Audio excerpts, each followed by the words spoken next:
ना माझ्या अवतारात थोडंसं इग्नोर करा. ही मॉर्निंगची वेळ आहे, सगळी मॉर्निंगची कामं आवरलेली आहेत, आंघोळ वगैरे झालेली आहे आणि दूध पण आलेलं आहे. दूध दिनेश अगोदरच आणून इथं टी टेबलवरती ठेवून गेलेलं आहे.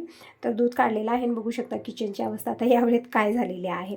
तर सगळा हा पसारा मला आवरायचा आहे, म्हणजे खूप रमणा झालेला आहे घर भरून. तर सगळे भांडे तर एका टोपल्यामध्ये मी भरून ठेवत आहे. म्हणजे किचनवरती असा पसारा बघितला ना तर इथं काम करायचं अजिबात मन होत नाही. आणि वरण भात बनलेला आहे, त्यामुळे थोडासा पसारा झालेला आहे. तर अगोदर यांच्यासाठी मी टिफिन पॅक करून दिलेलं. म्हणजे टिफिन मॉर्निंगला काय असतं, फक्त वरण भात किंवा काही मी हलकं फुलकंच असतं मॉर्निंगचा नाश्ता, जसं इडली डोसा किंवा वरण भात असतं किंवा उपमा पोहे. हे जास्त प्रमाणात मी बनवत नाही, प्रत्येक रविवारी बनत असते हे सगळं. दररोजचं फक्त वरण भात हे बनतं. तर झालेलं यांचं दिनेशचं दोघांचंही आवरलेलं आहे. आता इथून पुढची कामं दूध गरम करणं आणि स्वयंपाक बनवणं. आणि आज स्वयंपाकामध्ये मी पनीरची भाजी बनवणार आहे. म्हणजे 2 दिवसा अगोदर मी पनीरची भाजी बनवलेली होती, त्यामधलंच पनीर राहिलेलं आहे. म्हणजे अर्धा किलो आणलेलं होतं दिनेशनं, तर त्यामधलं मी अर्धं म्हणजे पावशेर बनवलं, पावशेर राहिलेलं आहे. तर तेच पनीरची भाजी मी आज बनवणार आहे. तर झालेली किचन क्लीन. म्हणजे सगळा पसारा मी काय आता म्हणजे क्लीन तर केलेले नाहीत, भांडी कुंडी सगळे टोपल्यात भरून ठेवलेत, कारण आणखीन स्वयंपाक बनवणं राहिलेलं आहे. सगळं झाल्यानंतर पूर्णच भांडी क्लीन करणार आहे. तर अगोदर तर दूध मी इकडं गाळून गरम करायला ठेवले. म्हणजे तुमच्या माझ्या बोलण्यामध्ये थोडासा फरक आहे. मी दूध शोधून म्हणते, तुम्ही म्हणता गाळून म्हणत. तर दूध गरम करायला ठेवलेलं आहे आणि कमी गॅस करून ठेवला, म्हणजे दूध निवांत गरम होत राहील. तोपर्यंत मी इकडं आलेले बेडरूममध्ये, आणि इकडं बघावं तेव्हा कपड्याचा भारा असतो. किचनमध्ये भांडे आणि बेडरूममध्ये कपडे. तर धुवायचे कपडे जे आहेत ते मी घेत आहे, म्हणजे केशे वगैरे चेक करून घेतलेले. हे टावेले सगळे धुलेलेच आहेत, ओले आहेत, त्यामुळे उन्हाला टाकायचे आहेत. तर ते पण उन्हाला टाकते. म्हणजे सांगू झालं दिनेश यांची की ते सगळे टावेले जे आहेत ना, जिथल्या तिथं कोंबून ठेवतात, ते उन्हाला टाकायचं नसतं त्यांना. तर सगळे कपडे म्हणजे इथं टावेलं मी हवेला टाकत आहे आणि धुवायचे कपडे मी घेतलेले आहेत. म्हणजे कपडे अगोदर मी मशीनला लावते, नंतर लाईटच राहत नाही असं झालेलं आहे. मग एक वेळा मशीनला लावली की ते धुवायचं काम करत असते, तोपर्यंत मी बाकीची कामं सगळे आवरून घेते. तसं तर आज थोडासा लेट झालेला आहे. म्हणजे मॉर्निंगपासूनच काम करायचा मूड नाही. एक वेळा असं होतं ना की आज काम काहीच करावं असं वाटत नाही, असं झालेलं आहे. थोडासा लेट झालाच मला. तर देवपूजाही झालेली आहे. तर आता पटकन मी भाजी बनवायला सुरुवात करते. म्हणजे कसं होतं ना, मॉर्निंगला आपण पूर्ण स्वयंपाक बनवला की थोडंसं छान वाटतं. म्हणजे वेगळी कुठली कामं करायला थोडासा वेळ जास्त भेटतो. तर असं होतं ना की मॉर्निंगला वेगळं, दुपारी वेगळं, मग त्यामध्येच पूर्ण दिवस जातो आपला. आणि वेगळी कामं करायला म्हणजे काही एक्स्ट्राची कामं करायला वेळ भेटत नाही. आणि आजकालचा दिवस पण छोटा आहे, पटकन जातो. आणि थंडी खूप वाढलेली आहे, त्यामुळे मॉर्निंगची कामं पण लवकर होत नाही आहेत, असं झालेलं आहे.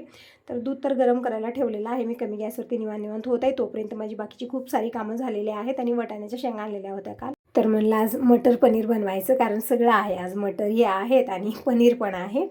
तर ती भाजी बनवण्या अगोदर मी आलेले आहे आता बाथरूममध्ये. म्हणजे अगोदर कपडे मी मशीनला लावणार आहे. तर कपडे यांचे ना अगोदर मी अशा पद्धतीने धुवून घेते. म्हणजे मॉर्निंगलाच मी गरम पाण्यात भिजत टाकलेले होते, कारण ग्रीस ऑइल लागलेलं असतं ना, त्यामुळे हे कपडे मला एक वेळा धुवावे लागतात, मगच मी मशीनला लावत असते. तर अगोदर हे कपड्यांचं काम करून घेते, मग त्यानंतरच मी स्वयंपाकाला सुरुवात करते. तसं तर लेट झालेलाच आहे. आणि मला आज तिकडची रूम पण स्वच्छ करायची आहे. म्हणजे पसारा खूप झालेला आहे. आणि गहू आणलेले होते आणि 1-2 नुशा पण दिसत आहेत, मग ते उन्हाला पण टाकायचं आहे. ज्वारीचं दळण पण करायचं आहे. खूप सारी कामं आहे, जी 2-3 दिवस झाले विचार करत आहे की करायचं आहे. काल पण मी म्हणत होते की तिकडच्या रूममधला पसारा काढायचा आहे, पण झालं नाही. असंच होत आहे. म्हणजे थंडीमुळे ही कामं माझी होत नाही आहेत. थोडा वेळ बाहेर उन्हाला बसलं की आतमध्ये यायचं मन होत नाही. मग त्यामध्ये 1 ते 2 तास कसे जातात अजिबात कळत नाही. आणि बाहेर गेलो ना, कोणी ताई भेटतात, म्हणजे शेजाऱ्यांच्या ताई, मग त्यांच्याशी बोलत वेळ मग पटकन जातो, असं होत आहे. तर मला आज बाहेर जायचं नाही ना, उन्हाला जायचं आहे. आज जी कामं माझी पडलेली आहे, सगळी पेंडिंग कामं, ती मला आवरायची आहेत. तर इकडं कपडे जे आहेत ना, यांची मी धुलेले आहेत. म्हणजे ब्रशनं घासून मी पिळून आणलेले आहेत, आता मशीनला लावत आहे. तर अशी छोटी कामं आपली दिवसभर चालत असतात. थोडासा वेळ त्या कामाला, थोडासा वेळ या कामाला, मग सकाळपासून संध्याकाळ कशी होते अजिबात समजत नाही.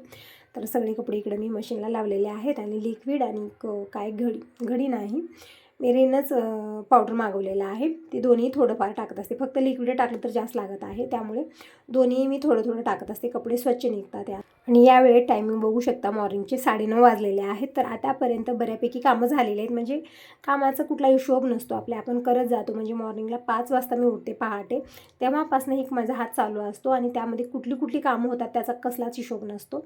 आपल्याला वाटतं की लेट झाले खूप कामाला या, पण लेट नाही, कामं ही खूप सारी होऊन जातात त्यामध्ये. त्यामध्ये आपली एकदम छोटी छोटी कामं असतात ना, त्यामुळे त्याचा काही हिशोब नसतो आपल्याकडे, तसं आहे. तर कपडे इकडे मी लावलेले आहेत मशीनला आणि कपडे धुवायचं काम होत आहे. इकडे पाणी आहे गंजामध्ये गरम, तरी पाणी मला कळशीमध्ये ओतून ठेवायचं आहे. मग त्यानंतर मी स्वयंपाकाला सुरुवात करते. आणि इकडे दोन्ही कुकर इकडं ठेवलेले आहेत. म्हणजे थोडासा भात कालचा पण राहिलेला होता, मी ते काढलेलं नाही. म्हणजे थोडंसं आळस काढलं ना, सगळी कामं अशीच राहून जातात, तसं झालेलं आहे. आणि मॉर्निंगला एक कुकरमध्ये मी भात बनवलेला होता.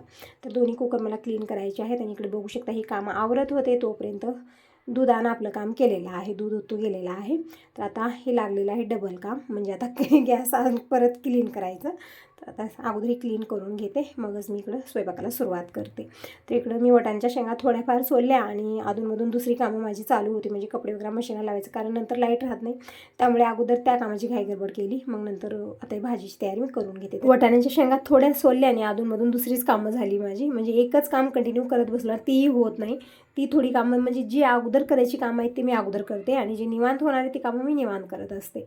तर इकडं अगोदर मला होतं की घाई गडबड कपडे मशीनला लावायचे, ते झालेले आहेत, कपड्यांचं काम झालेलं आहे. परत दूध पण गरम झालेलं आहे आणि माझ्यासाठी डिकाशन चहा बनला. तुम्ही म्हणत होता की ताई कधीतरी अधूनमधून तरी पिझ्झा, तर आता सोडलेलंच आहे तर सोडलेलंच आहे, मी नाहीच प्यायचं आता. मला एक वेळा मनातनं काढलं तर काढलेलंच आहे, मला सुटत नाही चहा, हां ही खरी गोष्ट आहे, पण सोडलेलं आहे मी. 15-20 दिवस झाला अजिबात चहा पिलेला आणि फक्त डिकाशन चहा पित आहे.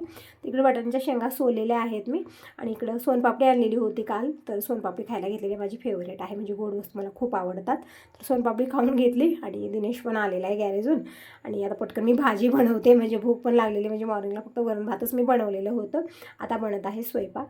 तर इकडं कांदे छोट्या छोट्या आकाराचे आहेत, म्हणजे कांदे संपलेले आहेत, आणि जे शेवटचे असतात ना एकदम छोटे असतात. आपण अगोदर सगळे मोठे मोठे कांदे घेत असतो, कारण घाई गडबड खूप असते ना, त्यावेळेस एक मोठा कांदा घेतला पटकन भाजी होते असा विचार करतो, आणि तसं म्हणूनच हे कांदे सगळे छोटे छोटे राहिलेले आहेत आता. तर सगळे छोटे कांदे मी काय केले, साल काढलं आणि कांदे सगळे पाण्यात टाकून ठेवलेत, कारण एकदम काळपट आहे ते. तर धुवून घेणार आहे, आणि इकडे सुरी पण व्यवस्थित चालत नाही आहे, म्हणजे थोडंसं असं घासलं ना व्यवस्थित ते कट होतं परत.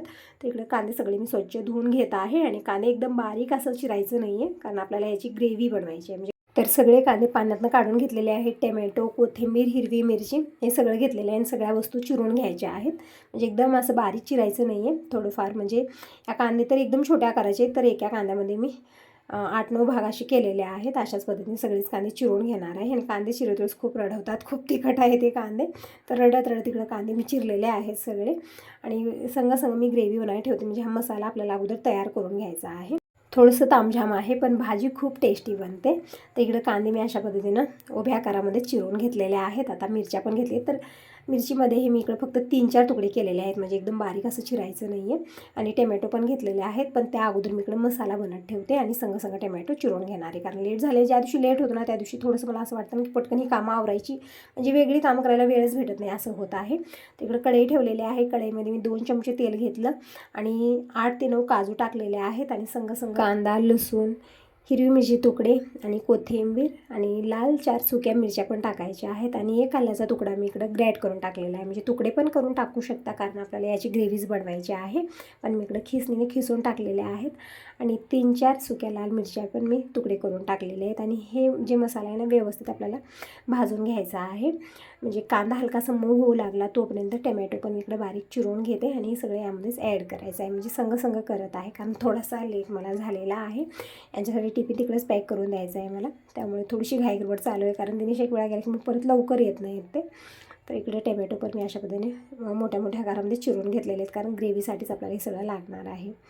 अशा पद्धतीने चिरून टाकलेला आहे, आणि हा सगळा टमॅटो आपल्याला यामध्ये ॲड करायचा आहे, आणि व्यवस्थित परतून घ्यायचा आहे. म्हणजे टमॅटो छान सॉफ्ट होईपर्यंत आपल्याला हे मसाला यानं भाजून घ्यायचा आहे. आता टाकूया यामध्ये सुके मसाले. सुक्या मसाल्यामध्ये अर्धा चमचा हळदी पावडर, आणि मसाला डब्यामधले मसाले पण संपलेले आहेत, ते पण मला काढायचं आहे. तर इकडं अर्धा चमचा हळदी पावडर, 1 ते 1.5 चमचा धना पावडर, आणि 1 ते 1.5 चमचा लाल मिरची पावडर टाकलेले आहे. चवीपुरतं मीठ टाकलं, परतून घेतलेलं आहे, आणि कमी गॅसवरती झाकून हा मसाला व्यवस्थित आपल्याला भाजून घ्यायचा आहे. म्हणजे जितका मसाला व्यवस्थित भाजलो तितकी छान ही भाजी टेस्टी बनून तयार होते, एकदम ढाबा स्टाईल. तर जोपर्यंत की मसाला बनत आहे तोपर्यंत आपली जी कामं राहिली बाकीची ती आवरून घेऊया. तर हे आलं आणलेलं होतं काल, पण याला माती खूप आहे, म्हणजे लाल मातीतला अद्रक जेव्हा येताना खूप माती असते ती लवकर निघत नाही आहे. तर मी तर हे आलं जे आहे ना भिजत ठेवलेलं आहे थोडा वेळ, म्हणजे असंच निघणार नाही आहे, तर थोडा वेळ भिजत ठेवलेलं आहे, म्हणजे 1-2 तासानं मी ते धुवून घेणार आहे. तर आता इकडं पनीर पण मी अशा पद्धतीने छोटे तुकडे करून घेत आहे पनीरचे, आणि तोपर्यंत मसाला पण तिकडं तयार होईल. म्हणजे एकदम बारीक बारीक मी चिरून घेत आहे आणि पनीर मी अगोदर तळून घेणार आहे. अगोदर जी भाजी बनलेली होती तेव्हा मी पनीर तळलेलं नव्हतं, तसंच टाकलेलं होतं. ती पण भाजी खूपच छान टेस्टी बनलेली होती. पण आज पनीर मी फ्राय करून टाकणार आहे. तर इकडं अशा पद्धतीने सगळेच पनीरचे मी तुकडे करून घेतलेले आहेत. पनीरची भाजी बनते, भुर्जी बनते, खूप साऱ्या रेसिपी बनतात, पण मी आज भाजीच बनवत आहे. म्हणजे अगोदर जी भाजी बनलेली होती ग्रेव्हीमध्ये टाकून मी खूप छान बनलेली होती आणि आज पण मी तशाच पद्धतीने भाजी बनवत आहे. फक्त मी पनीर आज फ्राय करून घेणार आहे. तर इकडे बघू शकता टमॅटो छान सॉफ्ट झालेले आहेत. हा मसाला बनवून तयार झालेला आहे. तर एका वेगळ्या भांड्यात मी काढत आहे, म्हणजे लवकर हे गार पण होईल आणि ही कढईमध्ये मला पनीर पण इकडे फ्राय करून घ्यायचं आहे. तर याच कढईमध्ये मी आणखीन 1 चमचा तेल घेतलेला आहे आणि यामध्ये पनीर व्यवस्थित फ्राय करून घ्यायचं आहे. आणि पनीर तळून पाण्यामध्ये टाकून पण ठेवतात, म्हणजे गार पाण्यामध्ये टाकून ते पण भाजीमध्ये टाकत असतात, तसं पण छान बनतं. पण मी असंच तळून भाजीमध्ये टाकणार आहे. अशा पद्धतीने पनीरची भाजी खूपच छान बनते. तर इकडं पनीर व्यवस्थित मी तळून घेतलेलं आहे परतून. तोपर्यंत मसाला पण गार होईल आणि बाकीची कामं तर राहिलेलीच आहेत. आता ती कामं दिवसभर चलत राहणार आहेत, कारण मॉर्निंगला सुरुवात झाली ना लेट प्रत्येक कामाला, तर मग ते लेटच होतं. पूर्ण दिवसभराचा रुटीन लेटच होतो, असं झालेलं आहे आज. तर इकडं हे जे पनीर आहे ना, मी अशा पद्धतीने तळून घेतलेलं आहे, प्लेटात काढून घेतलेलं आहे. कढईमध्ये आणखीन खूप सारं तेल राहिलेलं आहे. तर आणखीन थोडंसं तेल टाकून याच कढईमध्ये मी भाजी बनवणार आहे. तर इकडे तोपर्यंत मसाला पण गार झालेला आहे. तर छोटं मिक्सरचं भांडं घेतलेलं आहे आणि एकदम छान असं फाईन पेस्ट बनवायची आहे याची, म्हणजे एकदम बारीक असं आपल्याला हे वाटण करून घ्यायचं आहे. तर अगोदर तर मी असंच वाटण करत आहे, नंतर थोडंसं पाणी टाकायचे आणि एकदम पेस्ट बनवायची आहे. तिकडं हा मसाला मी 2 बॅचेसमध्ये केलेला आहे, कारण एकत्र येणार नाही, कारण छोटं आहे मिक्सरचं भांडं माझं, त्यामुळे मी 2 बॅचेसमध्ये इकडं केलेलं आहे. तर अगोदर तर मी तसंच वाटण केलेलं आहे, नंतर थोडंसं पाणी टाकलं यामध्ये आणि एकदम पेस्टच अशी बनवून घ्यायची आहे. तर बघू शकता एकदम फाईन अशी पेस्ट झालेली आहे. याची अजिबात मोठं राहू द्यायचं नाही. आणखीन एक आवडीप्रमाणे आपण यामध्ये खडे मसाले टाकू शकता. मी खडे मसाले टाकलेले नाहीत. आपण यामध्ये दालचिनीचा एक तुकडा, 3-4 लवंग, विलायची हे टाकू शकता. यानं पण भाजीला फ्लेवर खूप छान येतो. जसं धाब्यामध्ये ना खडे मसाले टाकले जातात त्या भाजीमध्ये, पण घरामध्ये जी भाजी बनते ना एकदम साधी सिंपल कमी मसाल्यामध्ये कमी ऑइलमध्ये बनते. पण मी खडे मसाले टाकले कारण याचा फ्लेवर यांना अजिबात आवडत नाही. तिकडे पेस्ट मी बनवून घेतलेली आहे. आता देऊया इकडे ग्रेव्हीला तडका. तर त्याच कढईमध्ये मी आणखीन 1 चमचा तेल घेतलेला आहे, 1 चमचा जिरं टाकलेलं आहे. जिरं जसं तडतडलं यामध्ये अर्धा चमचा हळदी पावडर आणि 1 चमचा लाल मिरची पावडर टाकलेली आहे. आणि हे मसाले आपल्याला जोड द्यायचे नाहीत. पटकन यामध्ये मी हे जे वाटाणे मी सोलून ठेवलेले होते ना, ते वाटाणे टाकलेले आहेत आणि परतून घेतलेलं आहे आणि संग ग्रेव्ही पण टाकलेली आहे आणि परतून घ्यायचं आपल्याला कमी गॅसवरती. आणि यामध्ये मी थोडंसं पाणी टाकून शिजत ठेवणार आहे, कारण हे जे वाटाणे टाकले आहेत ना मी, ते कच्चेच घेतलेले आहेत, म्हणजे ताजे वाटाणे आहेत, त्यामुळे कच्चेच घेतलेले आहेत आणि ग्रेव्हीसोबत हे व्यवस्थित शिजले जातील. तर ही ग्रेव्ही पण आपल्याला थोडा वेळ परतून घ्यायचा आहे, पटकन पाणी टाकायचं नाही आहे. जे हे प्रोसेस असतो ना भाजीचा, ते मसाल्यामध्येच असतो. मसाला जितका व्यवस्थित भाजलो तितकी छान टेस्टी भाजी बनून तयार होते. बघू शकता तुम्ही, अंदाज लावू शकता कलर बघून. हा मसाला खूप छान भाजलेला आहे. नंतर मी टाकलेले पाणी, तर इथं 1 ते 2 ग्लास पाणी टाकलेलं आहे आणि छान आपल्याला शिजवून घ्यायचं आहे, कारण आपण यामध्ये वाटाणे टाकलेले आहेत. तर छान मी मिक्स करून घेतलं आणि झाकून ठेवलेलं आहे. तर बघू शकता इकडं वाटाणे व्यवस्थित शिजलेले आहेत. तर एक वेळा छान असं मिक्स करून घेतलेलं आहे. आता टाकूया यामध्ये पनीर. तर इकडं सगळंच पनीर मी टाकलेलं आहे. म्हणजे अगोदर जी पनीरची भाजी बनवली होती ना, इतकी आवडली सगळ्यांना, मग आज मी थोडंसं जास्त प्रमाणातच बनवलेलं आहे. नंतर टाकलेली कोथिंबीर आणि यामध्ये कसुरी मेथी पण टाकायची आहे, पण कसुरी मेथी माझ्याकडे संपलेली आहे, तर दिनेशला आणायला पाठवलेलं आहे. तर दिनेश घेऊन येईल तोपर्यंत. तर हे बघा आलेले आहे कसुरी मेथी पण. आणि यासोबत हे जे भांड्याचं क्लीनर आहे ते पण, म्हणजे हे लिक्विड मी मागवलेलं आहे विमचं. अगोदरचं होतं ते वेगळं होतं, हे विमचं मागवलेलं, हे पण छान असतं, ते पण काढून ठेवलं. आणि कसुरी मेथी घेतलेली आहे तुम्ही 1 चमचा हातानं सोडून ही मग कसुरी मेथी यामध्ये ॲड करायची आहे. खूप छान फ्लेवर येतो. आवडीप्रमाणे आपण यामध्ये क्रीम पण टाकू शकता. खूपच छान आणि टेस्टी भाजी बनून तयार होते. तर इकडं भाजी बनवून तयार झालेली आहे. नंतर मी थोडासा सुहाना मसाला टाकलेला आहे, मिक्स करून घेतलेला आहे. तर भाजी बनवून तयार झालेली आहे. आता नंबर आहे भाकरीचा. आपण चपाती बनवू शकता. चपातीसोबत ही भाजी खूप छान लागते. पण आपल्या इथं कसं आहे ना, सगळ्यांना भाकर खूप आवडते. सगळ्यांची फेवरेट आहे ज्वारीची भाकर. तर इकडं मी बनवत आहे आता ज्वारीची भाकर.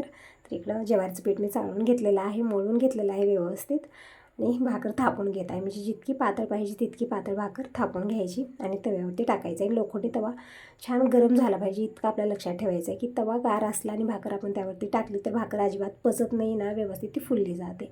त्यामुळे हे लक्ष देण्याची गरज आहे. लोखंडी तवा गरम व्हायला थोडासा वेळ जास्त लागतो. आणि एक वेळा गरम झाला की भाकरी खूप छान बनतात.